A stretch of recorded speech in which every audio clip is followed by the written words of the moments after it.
The cab had barely stopped at the light when Liam saw her, a woman in a soaked white dress, clinging to her car with blood running down her leg, while the crowd rushed past without a glance. His briefcase sat heavy on his lap, his one chance at a future waiting across town. And yet, in that moment, all he could think was, "She needs me now." The cab shuddered slightly as it rolled over a pothole, wipers thrashing furiously against the windshield, struggling to keep up with the torrent of rain. The city outside blurred into gray streaks of umbrellas and neon reflections. Liam Daniels barely registered any of it. His gaze was fixed downward, on the black leather briefcase balanced across his knees. He kept his hand over it as though it contained something more precious than paper, as if the resume inside carried not only his experience, but the fragile promise of a future he had been chasing for years. His throat felt dry, despite the damp chill that seeped into the cab with every hiss of rain. He thought of Emma, 7 years old, her curly hair springing wild no matter how carefully he braided it before school. Just that morning, she had waved at him from the apartment window with a piece of toast in hand, her smile wide, unaware of the weight sitting on his shoulders. He had smiled back, hiding the pressure behind it, because fathers were supposed to reassure, not burden. The driver was speaking, something about the weather, about how the whole city was flooding with people who'd forgotten their umbrellas. The words floated in the air, competing with the storm hammering the roof. Liam nodded faintly, though his ears were filled with the steady drumbeat of his own thoughts. This interview mattered. It wasn't just a better salary, not just a title that could finally silence the quiet judgments of neighbors and teachers who looked at a single dad with suspicion. It was stability. It was the chance to give Emma the kind of childhood that didn't wobble on the edge of overdue bills and grocery lists calculated down to the last dollar. He adjusted his tie, noticing with irritation how his hand trembled slightly. He whispered to himself, "Steady, Liam, steady," and forced his shoulders to loosen against the cracked leather seat. Outside, headlights swam through sheets of water, casting brief flashes across his tired face. He realized he hadn't slept more than 4 hours the night before, too busy rehearsing potential questions in his head, too caught between hope and fear to rest. The cab slowed at a light. Liam's eyes flicked to his watch. There was still time, if traffic cooperated. He imagined walking into the lobby of that glass tower across town, briefcase in hand, suit still sharp despite the weather. He pictured shaking hands firmly, answering questions with calm confidence, hearing the words, "We'd like to offer you the position." The vision steadied him, a lighthouse cutting through the storm. But beneath the hope was a quiet, gnawing doubt, the same one that whispered every time he filled out another application. What if they see me as nothing more than a man who fell behind? What if they choose someone younger, someone who hasn't had to patch together jobs just to keep the lights on?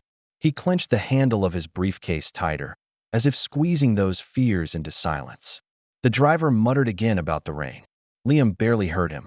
His heart was already racing ahead, toward the interview, toward the chance that everything, finally, might change. The traffic light glowed red, its reflection smeared across the slick pavement. The cab idled, wipers thrashing, and Liam shifted in his seat, impatient. He glanced toward the intersection, mentally urging the light to change, when his eyes caught something unusual through the downpour. At first, it was just movement, a figure on the sidewalk, half hidden behind the glistening blur of passing umbrellas. Then it resolved, a woman in a white dress, clinging to the side of a sleek black convertible. Her hair, dark and plastered to her face, clung to her cheekbones in tangled strands. One hand braced against the car, the other wrapped just below her knee. Even from across the street, Liam could see the rivulet of crimson running down her shin, cutting through the rainwater pooling at her ankle. She looked around in a daze, eyes scanning the crowd, silently pleading for someone to stop. People streamed past her with practiced indifference, commuters ducking under umbrellas, couples rushing hand in hand, shoulders hunched against the storm. Not one slowed. Not one even acknowledged her. The city, in its rhythm of urgency, had rendered her invisible. Liam's gut tightened. He leaned forward, his palm flat against the cab's divider. "Pull over," he said. The driver twisted in his seat, incredulous. "Mister, your interview's clear across town. You'll never make it if..." But Liam was already reaching into his pocket, pulling out a crumpled billfold. He shoved a few bills toward the man without even checking the amount. Just stop. The driver swore under his breath, but pulled to the curb. Liam pushed the door open, and the storm greeted him like a wall. Sheets of rain soaking through his suit in seconds, icy drops plastering his hair to his forehead. His polished shoes splashed into a shallow river of runoff at the edge of the street. He didn't hesitate. He moved toward her. She looked up at him as he approached, blinking against the water streaming down her face. Up close, she looked younger than he first thought, though her expression carried something seasoned, composure battling helplessness. "You're bleeding," Liam said over the roar of rain. Her lips parted, her voice quick, almost defensive. "It's nothing. I just tripped." He crouched in front of her, setting his briefcase carefully on the wet pavement, shielding it with his arm though it was already spotted with rain. "Let me take a look." She hesitated, her weight shifting, pride and caution wrestling in her eyes. But finally, she gave the smallest nod. Liam pulled a folded handkerchief from his pocket, worn, but clean, and pressed it gently against the gash. His movements were steady, careful, as though he were handling something fragile. The woman studied him as he worked, noticing the cut of his suit now drenched, the way his tie clung to his chest, the mud splashing up onto shoes that had clearly been polished that morning. She spoke softly, almost as though surprised by his presence. You have somewhere important to be, don't you?" Liam's faint smile tugged at one corner of his mouth. He didn't look up. Nothing that can't wait. The rain hammered harder, soaking them both, but he didn't flinch. He slipped her broken heel from her foot with practiced gentleness, then looped her arm around his to help her stand. She winced, but leaned on him, her pride giving way to necessity. "Let me get you out of this weather," he said, guiding her toward the car. For the first time since she'd stumbled, relief flickered across her face. The convertible's passenger door creaked as Liam eased it open, water dripping from the frame like a curtain. He helped her lower herself carefully into the seat, her damp, white dress clinging to her knees. She winced as she bent her injured leg, but managed a quiet, "Thank you." Up close, her voice carried a crispness beneath the strain, practiced, professional, but now softened by pain. She brushed wet hair back from her face, the gesture futile against the relentless rain. "My phone's dead," she said, almost apologetically, "and I don't know anyone nearby." Her tone betrayed the sharp edge of helplessness, as if admitting it cost her something. Liam crouched slightly, meeting her gaze through the curtain of rain dripping from his brow. "Then let me drive you. There's an urgent care a few blocks away." For a moment, she opened her mouth as if to refuse, to keep her pride intact, but the blood streaking her shin said otherwise. Finally, she gave a small nod. Liam circled the car, slid behind the wheel, and adjusted the seat quickly. His briefcase sat forgotten in the puddle outside until he darted back, snatched it up, and shoved it onto the back seat, water dripping from its corners. His chest tightened as he glanced at his watch. The numbers glowed back at him, the interview window narrowing with every minute. The cab driver's warning echoed in his mind. "You'll never make it." For a heartbeat, he froze, torn between the path that might finally secure his daughter's future and the injured stranger beside him.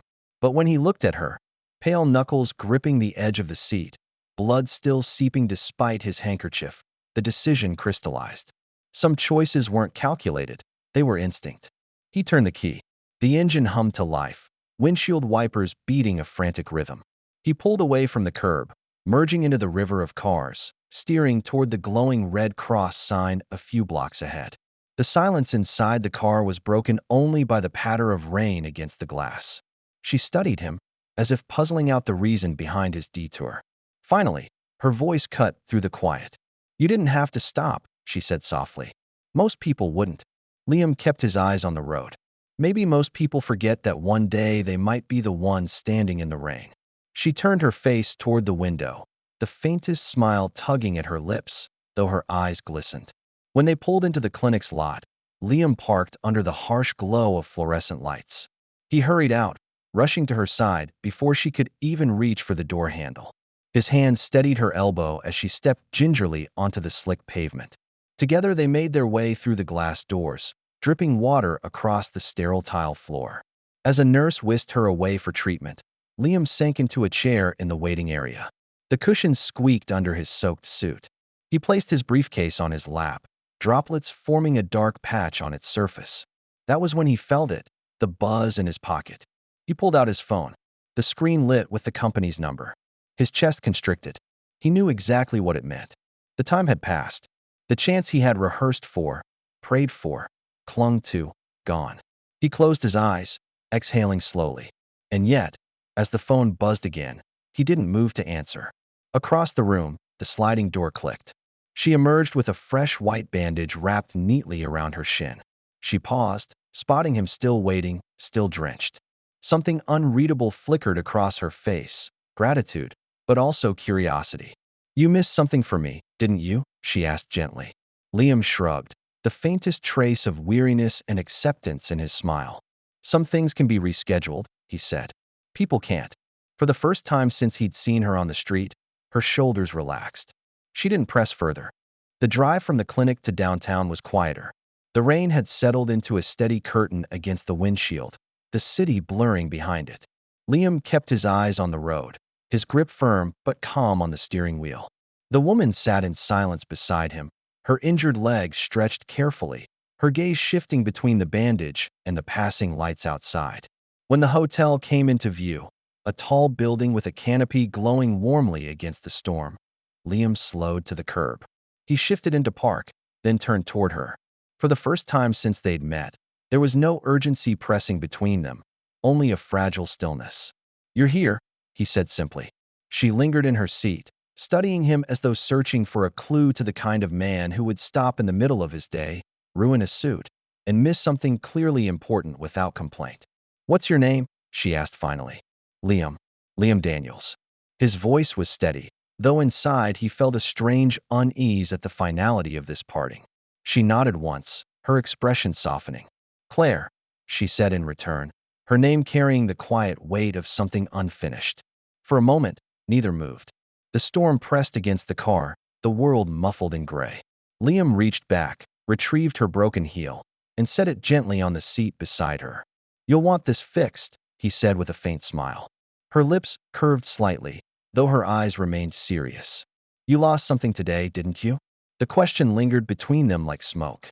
Liam thought of Emma's breakfast table, of the unpaid bills stacked neatly on the counter, of the glowing numbers on his watch when he'd realized his chance had slipped away. His throat tightened, but he didn't let the regret show. He shook his head lightly. "Maybe not lost," he replied. "Just traded." She watched him for a long beat, her expression unreadable, then opened the door. The rush of rain and city noise flooded in as she stepped onto the slick pavement. Liam rose halfway, ready to steady her, but she waved him off with a gentle firmness. She managed her balance, straightened her shoulders, and glanced back one last time. "Thank you, Liam," she said, her voice quiet but deliberate, as though committing his name to memory. Before he could reply, she disappeared under the hotel's glowing canopy, a doorman rushing to escort her inside. Liam sat for a moment, staring at the door that had closed behind her. The passenger seat still held the imprint of her presence, damp fabric, the faint trace of rain and perfume. He exhaled, then pulled the car into gear and drove away, the storm swallowing the sight of the hotel behind him. By the time he returned the car, his suit was heavy with rain, his briefcase damp at the corners, and his phone silent. The day he had believed might change, everything had ended in a way he hadn't anticipated. Yet somewhere beneath the weight of disappointment was a quiet certainty. He had done the only thing he could have lived with. The next morning dawned with no sign of the storm, only pale light filtering through the blinds of Liam's modest apartment. The world outside had moved on, streets drying, people resuming their rhythm. But inside, the weight of yesterday clung to him like a damp coat. He stood in the kitchen, sleeves rolled up, cracking eggs into a pan while Emma perched at the table, swinging her legs and humming softly. She chattered about a spelling test, about how her friend Mia had brought cookies for the class. Liam listened with a faint smile, nodding at the right moments, though his mind drifted. Each time he looked at her, hair frizzing around her face, syrup smudged at the corner of her lip, his chest tightened with both love and guilt. He wanted to tell her that everything was going to change, that yesterday had secured something brighter for them. But the truth was harsher. The interview was gone, the call unanswered. He stacked toast onto her plate, butter melting into the bread, and forced his voice steady. "Big day at school, huh?" Emma nodded vigorously, mouth full. "Are you working today, Daddy?" The question made him pause, spatula hovering above the pan. He swallowed before answering. "Not today, but I'll find something." She accepted that with the unshaken faith of a child, moving on to ask if they could go to the park after school. Liam forced a smile and agreed, though inside, doubt gnawed at him. After walking her to school, he returned home, the silence pressing heavy against the walls. He sat at the small kitchen table with his laptop, the screen casting a cold glow across his face. Job listings filled the browser, dozens of them, each one another climb, another audition, another gamble. He filled out applications with mechanical precision, tailoring resumes, writing cover letters, knowing too well that half would never receive a reply. The briefcase sat by the door, its leather warped slightly from yesterday's rain. Each glance at it twisted something inside him. He told himself it was just bad luck, that another chance would come. Yet the hollow ache in his chest whispered otherwise. By mid-afternoon, fatigue settled into his shoulders. He leaned back, rubbed at his temples, and stared at the ceiling. He thought of Claire, how her eyes had locked on his when she asked if he'd lost something for her. How he had shrugged, pretending the sacrifice was lighter than it was. He wondered if she'd already forgotten him, just another face in the blur of the city. Then his phone buzzed. The screen lit with an unfamiliar number. For a second, his instinct was to ignore it. Another scam, another pointless interruption. But something in him stirred, a flicker of curiosity breaking through the gloom. He swiped to answer, pressing the phone to his ear. "Mr. Daniels?" The voice was clear, confident, unmistakably steady. Liam straightened in his chair. "Yes, speaking." "This is Claire," the woman said, her tone leaving no doubt. "I'd like you to come to my office tomorrow morning." The line was quiet after that, the weight of her words filling the silence. Liam stared at the briefcase by the door, his heart pounding in a rhythm he hadn't felt in years. The next morning, Liam stood at the base of a glass tower that stretched into the sky, its mirrored surface catching the pale sun and scattering it across the street below. For a moment he lingered there, briefcase in hand, feeling small against its sheer height. His reflection stared back at him from the polished doors, damp hair neatly combed, suit pressed again after a night hanging by the radiator, shoes shined as best as the scuffed leather would allow. He drew a breath, squared his shoulders, and stepped inside. The lobby was cavernous, all marble floors and chrome fixtures, every sound echoing in crisp clarity.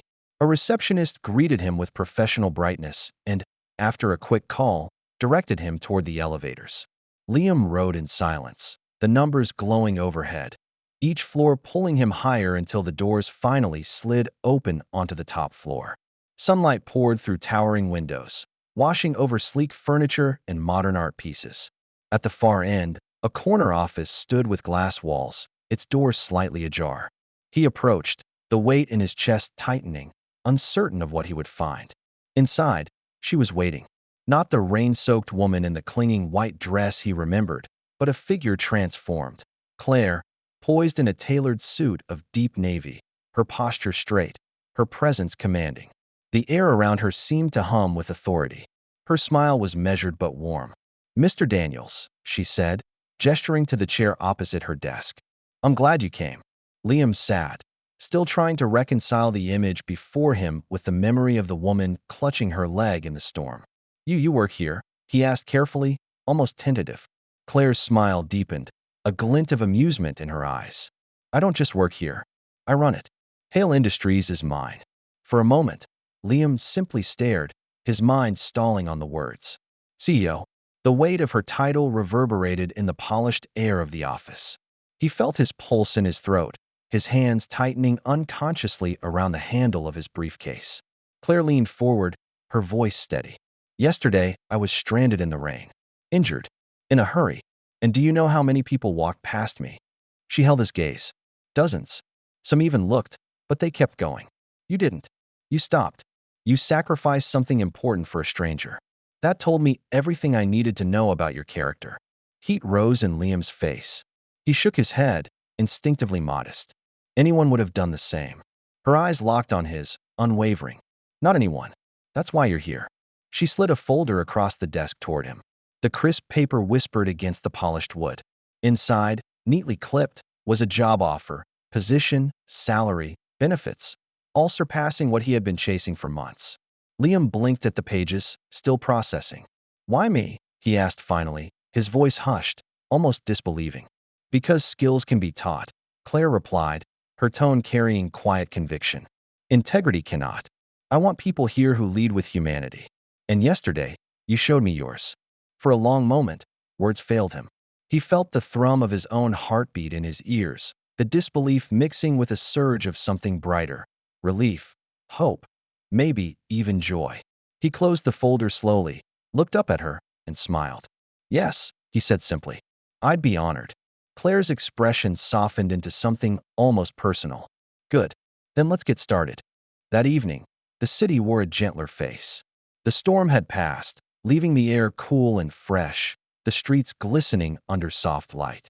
Liam walked hand in hand with Emma, her small backpack bouncing against her side, her shoes skipping occasionally over puddles she couldn't resist. He was smiling, not the careful smile he used to mask fatigue, not the faint curve he used to reassure her that things would be fine even when they weren't. This smile was unguarded, deep, one that reached his eyes. The kind Emma immediately noticed. "Daddy," she said, tugging his hand. "Why are you smiling like that?" Liam looked down at her, her face tilted up, wide-eyed with curiosity. For a moment, he simply took her in. The freckles scattered across her cheeks, the untamed curls spilling over her forehead, the way she carried joy without hesitation. "Because," he said softly, "we have a lot to celebrate." Emma's eyes sparkled. "Like what? Did you win something?" He chuckled, shaking his head. "Something better. We've got new beginnings waiting for us." She didn't ask more, content with his answer, and skipped ahead a few steps, humming the tune she'd been repeating all week. Liam watched her, his chest swelling with the kind of pride that wasn't tied to accomplishments or paychecks, but to the simple fact of being her father. A few drops of rain began to fall, pattering lightly against the pavement, as if the storm hadn't fully left but was offering a softer reprise. Liam tilted his face upward, letting the cool water touch his skin. This time he didn't flinch, didn't hurry. Yesterday, the rain had felt like a thief, soaking his suit, washing away his one chance, leaving him empty-handed. Tonight, it felt different. Tonight, it was a reminder that sometimes what seemed like a loss was only life redirecting him, pushing him towards something better than he had imagined. He thought of Claire's words in that sunlit office. Skills can be taught, integrity cannot. He thought of the folder still on his desk at home, the weight of possibility it contained. And he thought of Emma, her laughter echoing across the damp street, the true reason every choice mattered. He called out to her, and she ran back, slipping her hand into his again.